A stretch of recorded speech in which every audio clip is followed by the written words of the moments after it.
26 years ago. I've been involved for over 18 years now, something like that.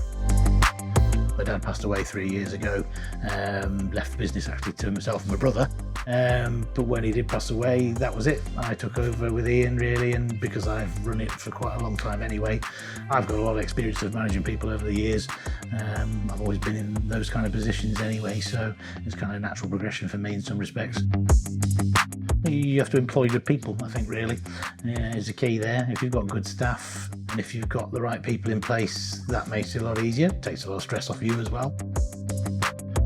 I've always been involved in the operational side of things, so making things work properly, making sure things are done on time, making sure people have got the right information, communication's right.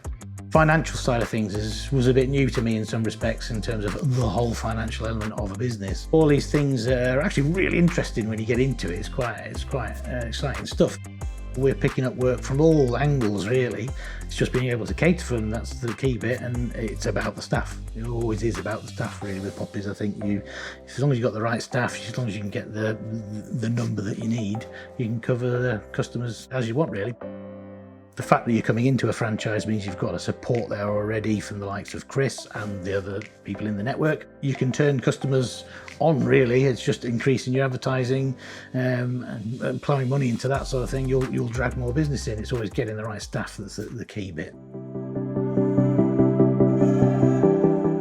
From my mum and dad's experience, when they were running the business, they went through foot and mouth, recessions, all sorts.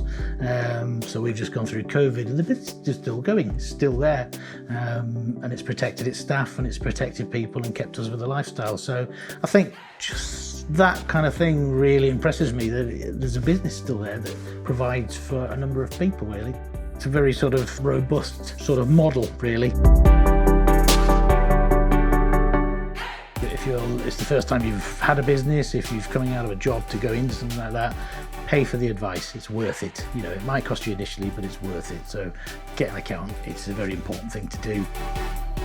I think you might worry about stuff a little bit sometimes, but you've got to put yourself out there and go for it.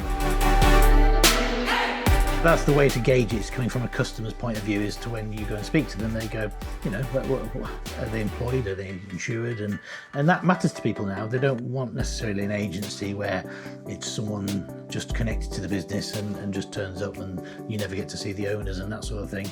They like the idea that it's a managed service. We're in the background still all the time. If there's ever a problem, they can speak to us directly.